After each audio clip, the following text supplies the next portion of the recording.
Државниот завод за статистика уште еднаш ја потврди реалноста на истокот. Овде платите се најмали во државата. Анализата е правена на бруто плата, значи плата во која е пресметан и делот за придонеси и даноци, и овде тој изнесува одвој 24.400 денари, што регионот го цементира на последното место. Колку за илустрација, пресметаната просечна бруто плата е за 14.200 денари помала од просекот во Скопје, каде е пресметана просечна плата од 38.600 денари. Најниската плата во државата статистиката ја пресметала на бруто износ, но кога од овие скромни 24.400 ќе се одбие делот за државата, на работниците за живот им остануваат по 11 до 12.000 денари. Тешко е, синче, како не е тешко? Тешко е за тешко, али немаме излаз. Што можеме да направиме? Има големи сметки, има струја, вода, за се. Сега треба да одвоиш и да водиш сметка. Ако не водиш сметка, ојде.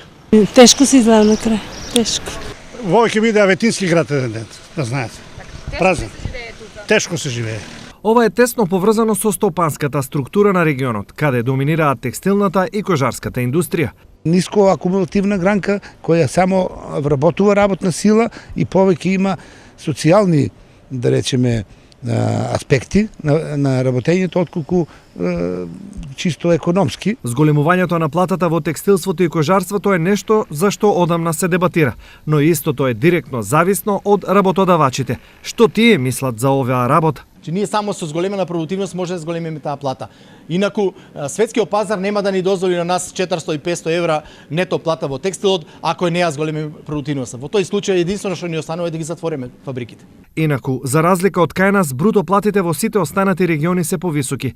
Така, во југоисточниот регион просекот е 25.600 денари, Вардарскиот 25.800, југозападниот 29.300 денари, Пелагонискиот 30.300 денари, Полошкиот 31.500 и најбогатиот Скопскиот со 38.600 денари просечна бруто плата.